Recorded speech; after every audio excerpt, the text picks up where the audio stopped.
પ્રેરકત્વ કોને કહે છે? તેના મૂલ્યનો આધાર કઈ બાબત પર છે અને તે સદિશ છે કે અદિશ? તથા તેનું પારિમાણિક સૂત્ર લખો અને એસઆઈ એકમ પણ જણાવો. હવે પ્રેરકત્વ આપણે સમજવાના છે. મિત્રો, પ્રેરકત્વ આપણે બે પ્રકારના જોવાના છે. અહીં પ્રેરકત્વમાં એક પ્રેરકત્વ છે એનું નામ છે આત્મ પ્રેરકત્વ, અને બીજું પ્રેરકત્વ છે એનું નામ છે અન્યોન્ય પ્રેરકત્વ. એટલે પહેલું જે છે તેને અંગ્રેજીમાં કહેવાય સેલ્ફ ઇન્ડક્શન, એટલે કે પોતાના લીધે જ પોતાના અંદર આત્મપ્રેરણ પેદા કરે છે. અને બીજું છે મ્યુચ્યુઅલ ઇન્ડક્શન, એટલે અન્યોન્ય પ્રેરકત્વ, કે એક ગૂંચળાને લીધે બીજા ગૂંચળામાં પ્રેરિત પ્રવાહ પેદા થાય છે. ચાલો તો શરૂઆત કરીએ આપણે. તો પ્રેરકત્વની વ્યાખ્યાથી શરૂઆત કરશું. નજીક રાખેલા બે ગૂંચળાઓ પૈકી કોઈ એક ગૂંચળા સાથે ચુંબકીય ફ્લક્સમાં ફેરફાર કરીને અથવા કોઈ એક જ ગૂંચળા સાથે સંકળાયેલ ચુંબકીય ફ્લક્સમાં ફેરફાર કરીને વિદ્યુત પ્રવાહ પ્રેરિત કરી શકાય છે. પહેલી જે વ્યાખ્યા છે કે નજીક રાખેલા બે ગૂંચળાઓ પૈકી કોઈ એક ગૂંચળા સાથે સંકળાયેલ ચુંબકીય ફ્લક્સમાં ફેરફાર કરીને, તો એ અન્યોન્ય પ્રેરકત્વનો પ્રકાર છે. બીજું, કોઈ એક જ ગૂંચળા સાથે સંકળાયેલ ચુંબકીય ફ્લક્સમાં ફેરફાર કરીને વિદ્યુત પ્રવાહ પ્રેરિત કરી શકાય, તો તે આત્મ પ્રેરકત્વનું વાત કરેલ છે. હવે આ બંને કિસ્સામાં પ્રેરિત થતો પ્રવાહ ગૂંચળા સાથે સંકળાયેલ ફ્લક્સના સમપ્રમાણમાં છે. એટલે કે આ બંને કિસ્સાની અંદર વાત કોની છે? ફ્લક્સનો ફેરફાર એ પ્રવાહના સમપ્રમાણમાં છે. એટલે કે જો ગૂંચળાનો આકાર સમય સાથે ન બદલાતો હોય તો ડી બાય ડીટી ઇઝ ચલે છે ડીઆઈ બાય ડીટી. મિત્રો, જો ગૂંચળાને એન આંટાઓ હોય અને દરેક આંટા સાથે સમાન ચુંબકીય ફ્લક્સ સંકળાયેલો હોય તો કુલ ફ્લક્સ એન ફાઈ થશે. એટલે કે એન આંટાવાળા ગૂંચળા માટે N phi is proportional to I. મિત્રો, એટલે કે એનો જે ફ્લક્સ એક માટે જે ફ્લક્સ હતું તેવા જ એન આંટા છે, તો એન આંટાનો ફ્લક્સ તે કુલ ફ્લક્સ એન ફાઈ કહેવાશે. એ એન ફાઈ તે એના પ્રવાહના સમપ્રમાણમાં થશે. આ સંબંધમાં સમપ્રમાણતા અચળાંકને પ્રેરકત્વ કહે છે. એટલે N phi is proportional to I, તો N phi is equals to, અગર મ્યુચ્યુઅલ છે તો એમ આવશે, એમ આઈ, અને જો સેલ્ફ ઇન્ડક્શન છે આત્મ પ્રેરકત્વ તો એલ આવશે. પ્રેરકત્વનો આધાર ગૂંચળાના આકાર અને દ્રવ્યના આંતરિક ગુણધર્મ પર આધાર રાખે છે. સમાન પ્લેટ કેપેસિટરની વાત કરીએ તો મિત્રો, સમાંતર પ્લેટ કેપેસિટરની જો આપણે વાત કરીએ તો સમાંતર પ્લેટ કેપેસિટરમાં પ્લેટના ક્ષેત્રફળ અને પ્લેટ વચ્ચેના અંતર, આપણે કેપેસિટરનો પ્રકરણ ભણી ગયા છે કે કેપેસિટરની અંદર બે પ્લેટો આવેલી હોય છે એકદમ નજીક નજીક. તો આ બંને પ્લેટોનું જે ક્ષેત્રફળ છે એ, અને એ બંને વચ્ચેનું અંતર છે સ્મોલ ડી અંતર, તેમની વચ્ચે રહેલા માધ્યમ એટલે કે ડાઇલેક્ટ્રિક અચળાંક કયો દ્રવ્ય એની વચ્ચે ભરેલો છે તેના પર આધારિત છે. પ્રેરકત્વ એ અદિશ રાશિ છે. યાદ રાખજો મિત્રો, પ્રેરકત્વ એ અદિશ રાશિ છે. તેનો એસઆઈ એકમ હેનરી છે, જે જોસેફ હેનરી નામના વૈજ્ઞાનિકના માનમાં રાખવામાં આવેલ છે. કારણ કે વિદ્યુત ચુંબકીય પ્રેરણની શોધ તેણે કરી હતી, જે ઇંગ્લેન્ડમાં ફેરેડેની શોધથી સ્વતંત્ર હતું. વધુમાં આત્મપ્રેરકત્વનો એસઆઈ એકમ બી માંગેલ છે। તો આત્મપ્રેરકત્વનો એસઆઈ એકમ શું થશે? તો આપણે શું કરેલ છે? ઇન્ડક્શન શોધેલ છે, તે અચળાંક છે। તો ઇઝ પ્રપોઝનલ ટુ આઈ છે, ફાઈ પ્રપોઝનલ ટુ આઈ, તો આપણે અચળાંક મૂક્યો L I, just like that, કે આપણે આમ લખીએ phi is proportional to I, તો ફાઈ ઇઝ ઇક્વલ્સ ટુ, અહીંયા અચળાંકને આપણે ઇન્ડક્શન કહીશું, તો એલ બરાબર ફાઈ અપોન આઈ થશે। તો આપણે જાણીએ છીએ ફ્લક્સનો એસઆઈ એકમ અને એના પરથી એનો પારિમાણિક સૂત્ર m1L2T-2 A-1 12-21 અને હજુ છેદમાં એક એમ્પિયર આવી ગયો એટલે A-1 ઉમેરવું પડશે। તો M1L2T-2 અને A-2 એ પ્રેરકત્વનો પારિમાણિક સૂત્ર બનશે। તો મિત્રો તમને ખ્યાલ આવી ગયો હશે પ્રેરકત્વમાં, તો એને વ્યવસ્થિત તૈયાર કરવું અને નોટમાં નોંધ કરવી, સૂત્ર લખી લો। આજે આપણે મિત્રો સૌ પ્રથમ અન્યોન્ય પ્રેરકત્વ જોવા જઈ રહ્યા છે, એટલે કે મ્યુચ્યુઅલ ઇન્ડક્શન। તો આ માટે આકૃતિમાં દર્શાવ્યા અનુસાર ગૂંચળા C2 માંથી વહેતા પ્રવાહમાં ફેરફાર કરવાથી C1 ગૂંચળાના અંદર પ્રેરિત EMF ઉત્પન્ન થશે। જો C1 ગૂંચળાના આટાની સંખ્યા N1 હોય, જો C1 ગૂંચળાના આટાની સંખ્યા N1 હોય, તો તેની સાથે સંકળાયેલ ફ્લક્સ N1∅1 થશે। તો N1∅1 માટે શું કહી શકાય? આપણે થિયરીમાં જોઈ આવેલા છે, N∅ is proportional two I, તો N1∅1 is proportional two I2, એટલે કે I2નો જે પ્રવાહ પ્રેરિત થયો છે તે ફ્લક્સ ∅1 ને કારણે, એટલે N અગર આપણે એના ચલેનો નિશાન કાઢી નાખીએ તો N1∅1 is equals two MI2 થશે। મિત્રો આ રીતે N1∅1 ઇક્વલ ટુ MI2 થશે। હવે આપણે શું કરીએ છીએ? વધુમાં આપણે ફેરફાર લેવો છે ને, તો ફેરફાર લેવા માટે આપણે શું કરીએ છીએ? વિકલન લઈએ છીએ। તો બંને બાજુ સમય સાપેક્ષે વિકલન લેતા, તો N1 d∅1/dt બરાબર M2 dI2/dt થશે। તો આપણને તો ખબર જ છે કે આનો મતલબ તો E થાય, એટલે કે -E થાય, તો -E બરાબર M dI2/dt, તો E is equals two -M dI2/dt એ EMFનું સૂત્ર થશે। આમ નજીકમાં રાખેલા ગૂંચળા પૈકી કોઈ એકમાં વિદ્યુત પ્રવાહ બદલાય તો બીજા ગૂંચળામાં EMF પ્રેરિત થાય છે। આ પ્રેરિત EMFનું મૂલ્ય વિદ્યુત પ્રવાહના ફેરફારના દર અને બે ગૂંચળાના અન્યોન્ય પ્રેરકત્વના મૂલ્ય પર આધારિત છે। તો મિત્રો અહીં આપણે અન્યોન્ય પ્રેરકત્વની સમજ મેળવી છે, તો બધાએ નોંધ કરી લેવી વ્યવસ્થિત। આપણે વાત કરી રહ્યા છે અન્યોન્ય પ્રેરકત્વ એટલે કે મ્યુચ્યુઅલ ઇન્ડક્શન, તેની બે વ્યાખ્યા લખો।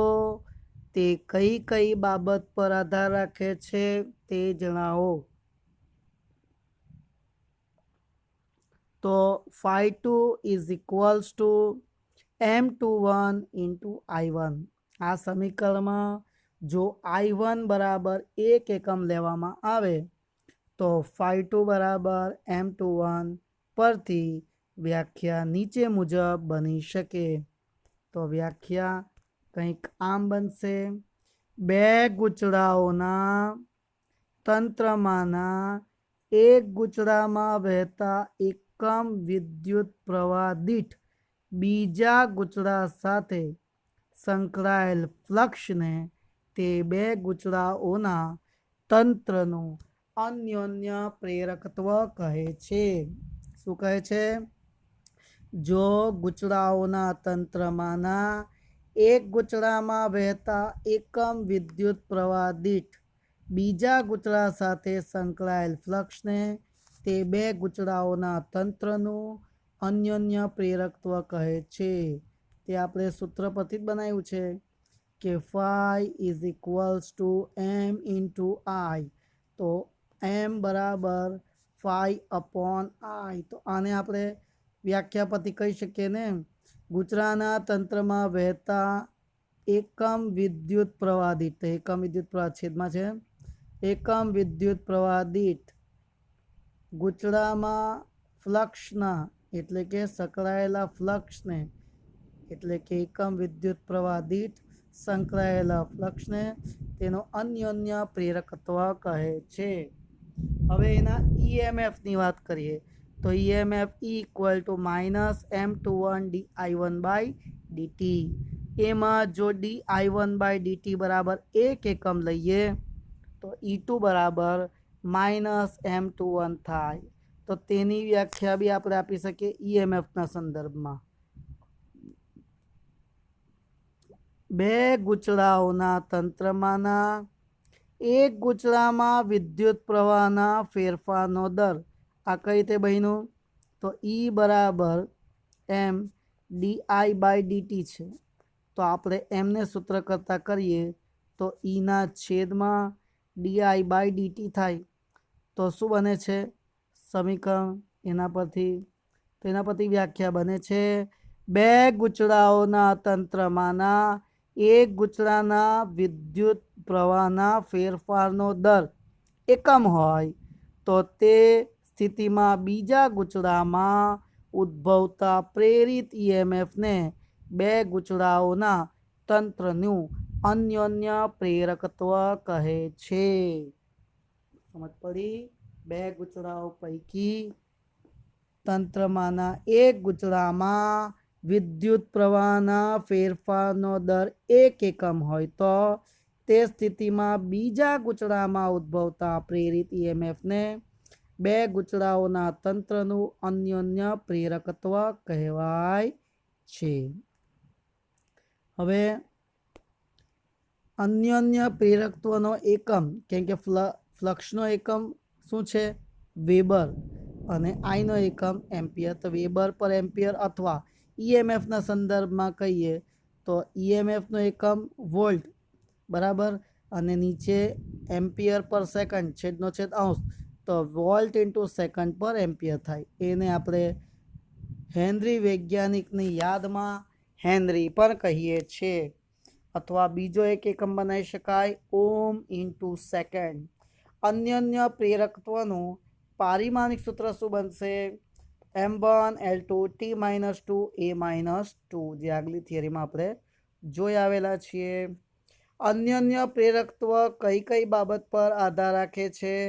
તો અન્યોન્ય પ્રેરકત્વ જે છે તે ગૂંચળાઓના આકાર પર આધાર રાખે, તેમના પરિમાણ પર આધાર રાખે, તેમના આંટાઓની સંખ્યા પર આધાર રાખે, અને બીજું કે તંત્રના એટલે કે બે ગૂંચળાઓના માધ્યમના ચુંબકીય ગુણધર્મો પર બી આધાર રાખે, તેમની સાપેક્ષ નમન, અને છેલ્લું તેમની સાપેક્ષ ગોઠવણ કે તેમની વચ્ચેના અંતર પર આધારિત છે. તો અન્યોન્ય પ્રેરકત્વ જે છે આટલી બાબતો પર આધાર રાખે છે.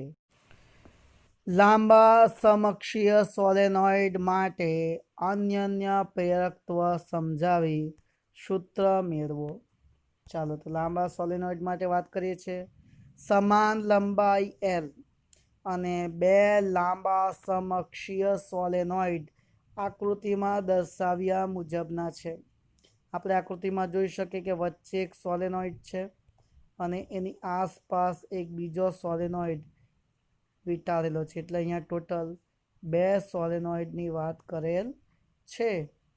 એકમ લંબાઈ દીઠ આંટાઓની સંખ્યા n1 તથા બાહ્ય સોલેનોઇડ એટલે કે અંદરનો જે સોલેનોઇડ છે નાનો, તે નાના સોલેનોઇડની S1 નામ આપેલ છે, તેની ત્રિજ્યા R1 અને એકમ લંબાઈ દીઠ આંટાઓની સંખ્યા સ્મોલ n1 છે. તે જ રીતે સોલેનોઇડ S2ની ત્રિજ્યા R2 છે અને તેના એકમ લંબાઈ દીઠ આંટાઓની સંખ્યા n2 છે. હવે S1 સોલેનોઇડમાં કુલ આંટા n1 હોય તો n1 બરાબર સ્મોલ n1 ઇન્ટુ L. આપણને ખબર છે એકમ લંબાઈ દીઠ આંટાઓની સંખ્યા n બરાબર ટોટલ આંટાઓની સંખ્યા ભાગ્યા લંબાઈ કરીએ છીએ, તો n બરાબર n ઇન્ટુ L જ થવાના. આગળ S2 સોલેનોઇડના કુલ આંટાની સંખ્યા n2 હોય તો સ્મોલ n2 ઇન્ટુ L થાય.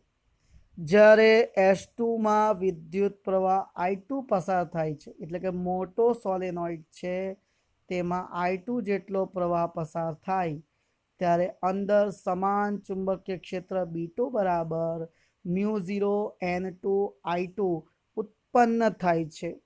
તેથી S1 સોલેનોઇડ સાથે સંકળાયેલ ફ્લક્સ N1∅1 થશે. એટલે કે હવે નાના સોલેનોઇડની અંદર જે ફ્લક્સ છે N1∅1 થાય છે. તો આ N1∅1 કોને કારણે છે? તો S2ની અંદર જે પ્રવાહ પ્રેરિત થયો છે તેને કારણે. S1 સોલેનોઇડ સાથે સંકળાયેલ ફ્લક્સ એ S2 સોલેનોઇડમાંથી વહેતા પ્રવાહના સમપ્રમાણમાં થશે. તો N1∅1 is proportional two I2. હવે I2 એટલે આપણે કિંમત મૂકીએ M21 ઇન્ટુ I2, એટલે કે ચલેનું નિશાન કાઢીને બરાબર મૂકતા જ આપણે અહીંયા શું મૂકવું પડે છે? અચળાંક. એને આપણે M12 ચલનનો અચળાંક કહે છે, અથવા મ્યુચ્યુઅલ ઇન્ડક્ટન્સ આત્મપ્રેરકત્વ બી કહે છે.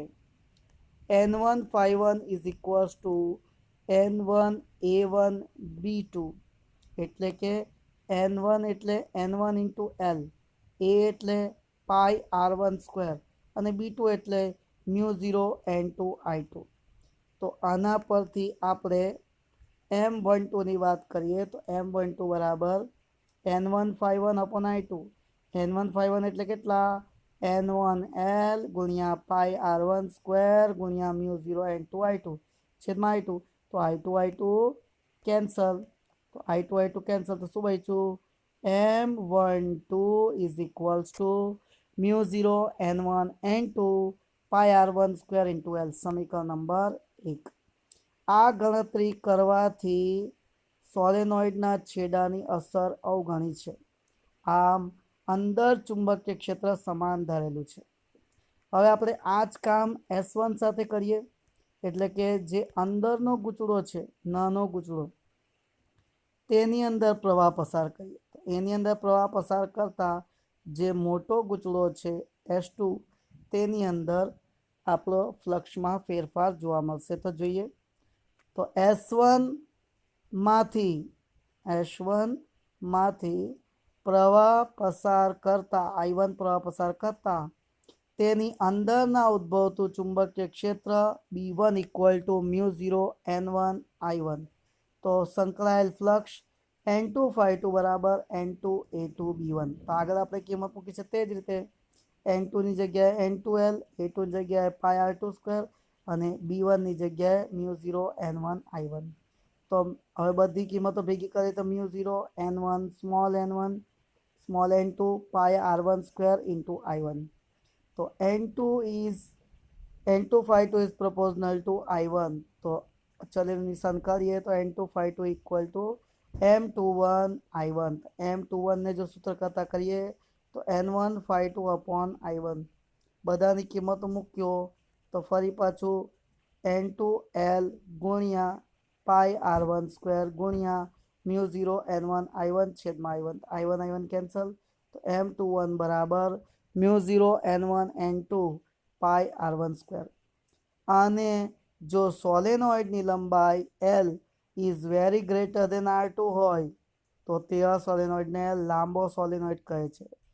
પરિણામ 1 જોયું અને 2 જોયું. આ બંને પરથી લાંબા સોલેનોઇડ માટે M12 equal to M21 equal to M લઈ શકાય.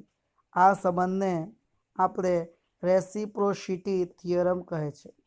જો સોલેનોઇડના માધ્યમ હવાના બદલે મ્યુ સાપેક્ષ એટલે કે સાપેક્ષ પરમિએબિલિટી વાળું માધ્યમ હોય તો અન્યોન્ય પ્રેરકત્વ M બરાબર શું થશે? μ1 μ0 n1 n2 પાઈ આર સ્ક્વેર n. આપણે જે μ0 છે તેની જગ્યાએ μr ઇન્ટુ μ0 મૂકેલ છે. જ્યારે બહારના સોલેનોઇડ કરતાં અંદરનું સોલેનોઇડ ખૂબ ટૂંકું હોય તો n1 φ1 ગણી શકાય, પણ n2 φ2 ઘણું મુશ્કેલ પડે છે. ત્યારે આ રેસિપ્રોસિટી થિયરમ ખૂબ જ ઉપયોગી નીવડે છે. તો નોંધી લો, આપણે જોઈ અન્યોન્ય પ્રેરકત્વની થિયરી. ઉદાહરણ 9. બે સમકેન્દ્રીય ગોળાકાર ગુચડા, એક નાની ત્રિજ્યા r1 નું અને બીજું મોટી ત્રિજ્યા r2 નું છે. r1 is very less than r2 છે. તો આપણે સમજી ગયા કે અહીંયા આપણને મ્યુચ્યુઅલ ઇન્ડક્ટન્સ વિશે પૂછેલું છે. એક નાનો ગુચડો છે અને એક મોટો ગુચડો છે. આ બંનેની ત્રિજ્યા પરથી કહી દીધું કે r1 જે છે તેના કરતાં r2 જે છે તે મોટું છે. થાય તેમ સમઅક્ષીય મૂકવામાં આવેલ છે. આ ગુચડાનું અન્યોન્ય પ્રેરકત્વ મેળવો. તો અન્યોન્ય પ્રેરકત્વ મેળવી રહ્યા છીએ આપણે. બાહ્ય ગુચડામાં જો I2 જેટલો પ્રવાહ પસાર કરવામાં આવે તો ગુચડાના કેન્દ્રમાં B2 બરાબર μ0 I2 R2 ઇન્ટુ L2 જેટલું પ્રવાહ એટલે કે ચુંબકીય ક્ષેત્ર ઉત્પન્ન થાય છે. અન્ય સમઅક્ષીય ગુચડું ખૂબ નાની ત્રિજ્યાનું હોવાને કારણે B2 ને તેના આડછેદના ક્ષેત્રફળ પર અચળ ગણી શકાય. તો flux φ1 is equals to pi r1 square into B2. તો આપણે કિંમત મૂકીએ B2ની, તો μ0 પાઈ r1 square into I2 upon 2r2. M12 સાથે સરખાવીએ તો I2, તો M12 equal to φ1 upon I2. φ1ની કિંમત છેદમાં I2ની કિંમત. તો μ0 પાઈ r1 square upon 2r2 into I2. I2 cancel થઈ ગયું, તો μ0 પાઈ r1 સ્ક્વેર બાય 2r2. અહીં M12 અને M21 સરખા થાય છે અને તે બંનેની કિંમત μ0 પાઈ r1 સ્ક્વેર અપોન 2r2 થશે. નોંધી લો. સ્વાધ્યાયનો દાખલો નંબર 9. પાસ પાસે રહેલ ગુચડાને જોડનું અન્યોન્ય પ્રેરકત્વ 1.5 હેનરી છે. જો એક ગુચડામાં 0.5 સેકન્ડમાં વિદ્યુત પ્રવાહનો ફેરફાર 0 એમ્પિયરથી 20 એમ્પિયરનો છે, તો અન્ય ગુચડા સાથે સંકળાયેલ ફ્લક્સનો ફેરફાર શું થશે? તો M21 બરાબર ગુચડાના તંત્રનું અન્યોન્ય પ્રેરકત્વ આપણને આપેલું છે 1.5 એમ્પિયર. બીજું આપેલું છે એનો પ્રવાહનો ફેરફાર એટલે કે I2 માઇનસ I1 એટલે 20 ઓછા I1 20 ઓછા 0 બરાબર 20 એમ્પિયર. અને સમય આપેલો છે dt 0.5 સેકન્ડ. તો બે ગુચડાના બનેલા તંત્ર માટે અન્યોન્ય પ્રેરકત્વનું સૂત્ર શું થશે? તો સીધું સૂત્ર આપણે જાણીએ છીએ, M is equals to phi upon I. અહીંયા delta phi upon delta I. તો ડેલ્ટા ફાઈને સૂત્ર કરતાં કરીએ તો M ઇન્ટુ ડેલ્ટા I થશે. એમની કિંમત 1.5 હેનરી આપેલું છે અને ડેલ્ટા I તે આપણો 20 છે. તો 30 વેબર જેટલો ફ્લક્સનો ફેરફાર અહીં જોવા મળશે.